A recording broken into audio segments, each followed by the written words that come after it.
Greetings, booktubers, and welcome back to a special edition of Grammaticus Books. It is Friday, it is Veterans Day, so we're going to do something a little different today. At the end of my Casca video, and if you haven't seen that one, I'll link it in the description down below. I mentioned I had a manual, just drop those babies, there they are. I had a manual, I had my air assault manual from air assault school, and my wings, my blood wings, and mentioned that I would tell this story if there was an interest. It seems like there was an interest. And seeing how it's Veterans Day, I thought that I would take a little digression from the normal material and we do something a little different and talk about the blood wings and U.S. Army Air Assault School and the crazy major who was in charge of it. So without further ado, we'll jump into it. But first, a little background about my military history, what it is. I spent 5 years enlisted in the United States Navy. So I was in the United States Navy on the Naval Security Group detachment. That's actually part of the Naval Security Group. That was the detachment that was located in Atsugi, Japan, with the NSG. Not to be confused with naval security. Those are two completely different things. So I spent 5 years enlisted as an enlisted naval air crewman, a Russian linguist, and a cryptologist. My nickname was Gunter. It's on the back of my hat. That's what they called me. And we were stationed out in the Far East. We were stationed in Japan, and we ran intelligence operations. We were active operators in gathering intelligence for various intelligence agencies, all along what was known as the FEMD, or the Far Eastern Military District. And that stretched all the way from the Aleutian Islands down past Japan, what was then the Soviet Union, which gives you an idea how old I am, the east coast of the Soviet Union, Korea, China, Vietnam, and then all the way out to the Indian Ocean, right to the mouth of the Persian Gulf. So that was our area of operations. It was a great time. I had a great time doing it. It was with a fantastic group of guys. I wouldn't trade it for the world. But due to the vagaries of fate, which I won't bore you with the details with, shortly after I got out of the Navy, I found myself at U.S. Army Air Assault Training in Oklahoma. And got to go through the U.S. Army's Air Assault School out there in Oklahoma, which was an excellent course. And if you're not familiar with the U.S. Army's Air Assault Training, what it is, that's the school where they train troopers on how to mount and conduct infantry heliborne assault operations using helicopters in order to conduct what's called vertical envelopment of the enemy.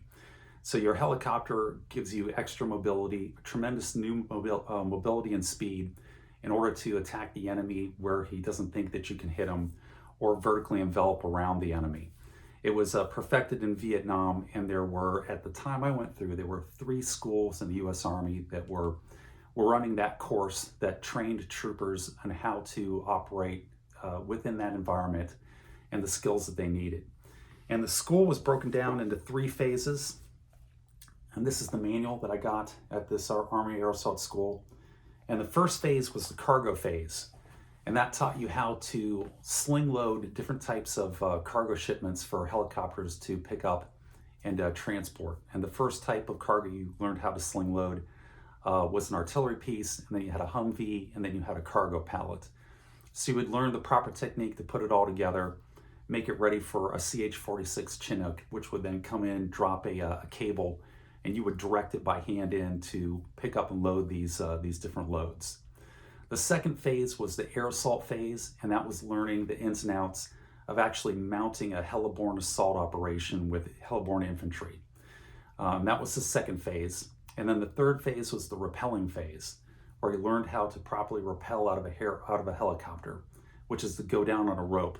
And this would have been used if you were mounting a heliborne assault operation, but the terrain was such that you couldn't get the helicopter low enough to the ground that it was safe to jump out. And then you would have to go down on ropes in order to insert yourself into the terrain. And they would take you up in these helicopters. You'd be up about 60 feet in the air. And then you would get down to what they called an L, which is just your legs out in front of you and your body up. You're under a full combat load of about 45 pounds of total gear. And then you would go down about 60 feet on the rope, and you would just go up and down and just practice doing that. You had to get at least 5 jumps out of the helicopter. And I got a lot more than that, but it was excellent training. The graduation, in order, once you got through all 3 of those phases, Your graduation exam was a 12-mile ruck run cross country with a full combat load, and you had to come in under a certain time. They would put a paceman out there, and you had to be ahead of the paceman. So wherever the paceman was, if you weren't in front of the paceman when you crossed the 12-mile mark, then you were failed out of the class. And speaking of failing out of the class, the failure rates at U.S. Army Air Assault are pretty high. It's considered one of the tougher schools in the U.S. Army. It's by no means the toughest. Ranger, Sapper Leader, U.S. Army Combat Swimmer would all be far tougher than this, but this is not an easy class. The attrition rates there were about 50%. That was certainly true with our class. We started with 100 guys and a smattering of gals, and we ended with right around 50. And our class consisted of 40 U.S. Army 82nd Airborne troopers, approximately. About 40% was Op 4 or opposing forces guys. And these were troops that were trained to act as the Warsaw Pact forces when they were training our troops in how to combat Warsaw Pact. They would act as the enemy for training exercises. That was their job. And then the remaining 20% was a smattering of special forces, cadets, and just miscellaneous other groups. We actually even had one United States Air Force F-16 pilot in our class. None of us knew what the F-16 pilot was doing there. I don't think he knew what he was doing there, but he was one of the guys who graduated, one of the half of the class that made it through. So it was a really tough class. As you can see by the condition of this book, I had to carry this with me at all times. It's completely shot through with sweat, which now mold is feeding off of the sweat and just bashed up around the edges. But I said I would tell the story about the major who was there and the blood wings. And so they put a major in charge of this training school who I think he had a screw loose. That was the theory at the end of the course. We all came to the conclusion that we think the commanding officer had a bit of a screw loose. But before I start, we have to get into our appropriate attire for this discussion. If we're going to do air assault, we're going to do it all the way. So there we go. This is the shirt that I got at graduation at this air assault training course. Good Lord, over some 30 years ago. I still got it. It's still in decent shape. So we're at air assault training. It is, we got this major. We think he's got a screw loose. The theory at the end of the class is that he was an old Vietnam war horse who had paid his dues in Vietnam, and the Army had placed him here where he could do the least amount of damage and where he could just sit there in an administrative capacity and run out these classes until his retirement came and he could get his full retirement. The Army and the military in general is really good about, if you pay your dues, if you do your duty, they will absolutely look after you and take care of you and make sure that they're doing everything they can for you if you did everything for them, which is one of the things I loved about the military. But we've got this major. He's in charge of the class. And we get there on day one, and there's a little podium. He comes up. He had like a double wide trailer that was the command building. He comes out of it, gets up on the podium. We're all arranged. There's about 100 and so of us, a little over 100, all ranged up in a company formation. And he's going to address the class. He's got his about 10 or so air assault sergeants, the ones who are actually running the class, out there at attention next to him. And the air assault sergeants were referred to as black hats because as a trainer, they were allowed to wear, instead of the OD green or the camouflage caps, they could wear a solid black cap. So they were known as black hats, and that's what they were referred to by. Although you had to call them air assault sergeant. You call them a black hat, you were going to get your ass chewed and doing a lot of push-ups. One morning here, going forward, in order to tell this story, I do need to use some four-letter words in order to replicate the situations that happened. If you don't like four-letter words, I apologize, but it's very difficult to tell the story without using them. So it's day one. We saw the major on a total of 3 occasions. Day one, he comes up on the podium, he addresses our class. He goes over what to expect at the training that's going to be going forward. And at the end of it, he says, and if any of you troops out there have any issues with any of my air assault sergeants during the training process, I've got an open door policy. You feel free to walk right on into my cabin. Let me know what they did wrong, and I'll listen to you very closely and very attentively. And at the end of it, I'll tell you to pack up your fucking gear and get the fuck off my base. Any questions? And we all just sat back and went, Whoa, okay. Nope, no questions, no takers on that one. Message received, Major. Do not mess with the air assault sergeants. They are in complete control of your destiny. So we got kind of a flavor of how things were going to go at that point. The Major goes back, he gets into his trailer, and then we go on with the course. So we're going through the course, and I would say within 2 days into the course, we had lost almost half the class. They had an obstacle course that was just an absolute ass kicker.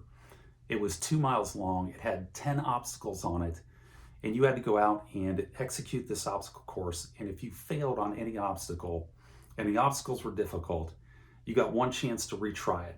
And if you did not complete the obstacle properly or couldn't complete it at all, you were, and if you had to use Navy parlance, you were haze, gray, and underway and gone out of the school. So that was the thing that took out most of the people there, was the obstacle course. It was a butt kicker. And then you had to pass exams, and you had to show that you could properly rig loads for cargo, which was not easy. It was scholastically demanding in order to go through and make sure that everything was rigged correctly and that you could do it. And this accounted for the high attrition rate. And of course the runs took out a lot of people as well. But that was the first time we saw him. The second time we saw him was about halfway through the course. We're about halfway through. This is in the middle of Oklahoma. It's flatter than a pancake. And the plan of the day said that we had to be out on the obstacle course to run the obstacle course. Except that a thunderstorm had popped up and was rolling through over the base. And just, you could see it out there in Oklahoma. Just, it was flat, and just for miles, you could see this black wall of clouds rolling in, and the lightning bolts coming down out of the cloud all around us. So the air assault sergeants canceled the obstacle course, and they took us into the training center, sat the 50 of us that were remaining down at the desks there, and started to go over schoolwork until the thundercloud and the thunderstorm passed. And we'd been in there about 10 minutes, and we're watching the air assault sergeants, paying attention to them, when all of a sudden the door just kicks in. I mean, almost off its hinges, swings open, hits the door, slams open. The Major storms in and goes, "What the fuck are you doing here? The plan of the day says that your asses are supposed to be on the obstacle course. Get the fuck out of those seats, muster up, and get out there on the obstacle course now." And he grabs the door, slams it shut, the whole building vibrates from it, and marches out. The air assault sergeants look at each other like, "Oh my God, what are we gonna do?" And about 2 seconds later, they go, "All right, everybody up, fall in outside." And so we go out there in the middle of the driving rain, the wind's blowing, lightning bolts are coming down everywhere. The thunder clouds are right over the top of us. So 50 of us lined up, steel pot helmets, M16s rifles on our shoulders, like 50 lightning rods. And the air assault sergeants get out there, they get us information, left face, forward march, double time march. And they run us out in the middle of this lightning storm to the obstacle course. They get us to the obstacle course, they put us at ease, and then they tell us, "All right, the plan of the day says we gotta stay here, but there's nothing on the plan of the day that says the plan of the day says we have to be here, but there's nothing on the plan of the day that says we gotta stay here. Attention, right face, forward march, double time march," and then back to the barracks we went, or not the barracks, but back to the classroom. And that was our second encounter with the Major, and our first indication that maybe there was a little bit of a screw loose going there. So that's about halfway through the course. At the end of the course, we're at graduation, and that was the last time that we saw the Major. And the Major comes out to congratulate everybody and give the address speech for the graduation ceremony, and gets up onto the podium and gives a completely normal speech. And at the end of it, they're like, "All right, we're going to go out now, and we're going to pin the wings on the graduates." So these were the wings. The wings were actually subdued wings. This is the silver wings that would go on like a dress uniform. And we were all in a BDU's battle dress uniform, so they would have been black. And it's going to be a blood pinning ceremony. This is news to all of us. And we look at each other and we're like, okay, blood wings, here we go. So if you don't know what blood wings are, you're about to get an education. It was optional. This was at a time in the Army when hazing, there was the zero tolerance hazing policy was not in effect. And blood wing pinning ceremonies, while not common, were a fact of life in the Army and some of the other services. And the way they did is they came up, they had two sergeants who had a whole bag full of these wings. And they walk up to the first trooper and they'd say, blood wings or regular wings? And if you said blood wings, which every single person there did with the exception of one, the only trooper that opted out of the blood wings was a colonel who was also a chaplain. And he went for the regular wings.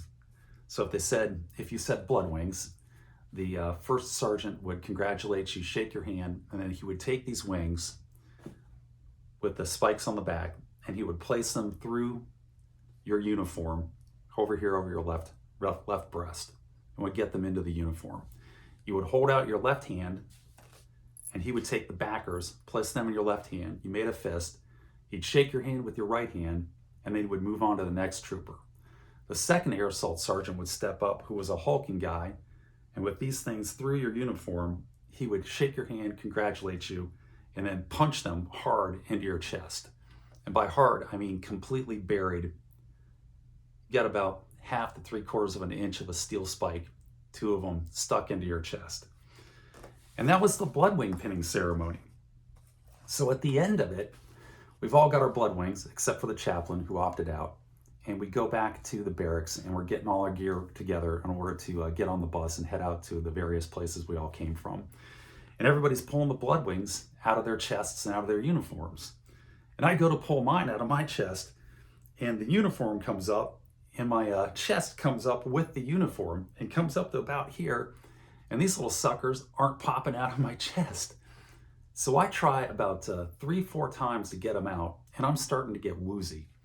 So I call over a buddy of mine. I say, hey man, I'm having trouble. These things aren't just coming out of my chest. They're stuck in there. And he goes, here, let me give it a try. So he grabs them, pulls them, and sure enough, they're stuck in my chest.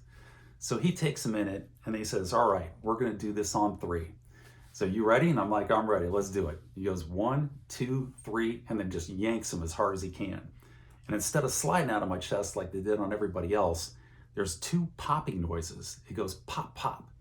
And I don't know if it'll show up on camera, but there are divots right there on these wings where the backers hook into those divots and hold them in place. And what had happened is that the flesh in my chest had sealed around these divots and had formed a vacuum tight seal. And when it pulled out, instead of just sliding out, it actually ripped those divots out of my chest. So where everybody else had 2 holes in their chest, I actually had 2 big divots in my chest. We all took alcohol, isopropyl alcohol, and rubbed it into those in order to sanitize them, and not anesthetize, but to get rid of any germs. And that's a fun one. If you ever get next time you get an open wound, take some isopropyl alcohol and pour it on it and see how that feels. But that was the story. That's Blood Wings in the Air Assault Training School out there in Oklahoma that I went through.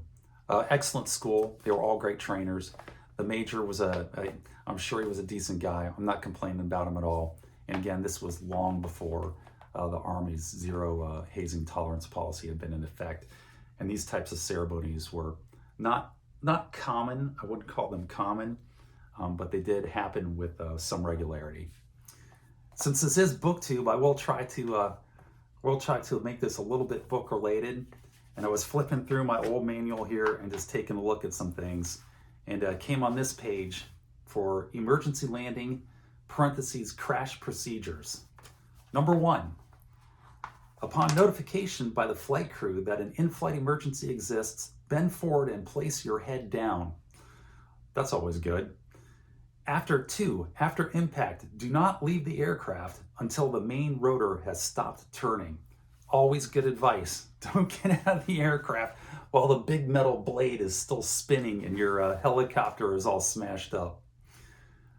Says note, if there is evidence of fire aboard the aircraft, use common sense to determine when to leave.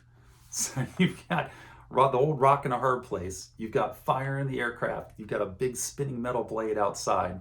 Take your chances on which one you think is worse. 3, remove the first aid kits and fire extinguishers as necessary. 4, assemble at a pre-designated point and account for each individual. I think that's supposed to be individuals. And the aircraft troop commander will ensure that all personnel are out of the aircraft prior to leaving. So captain goes down with the ship.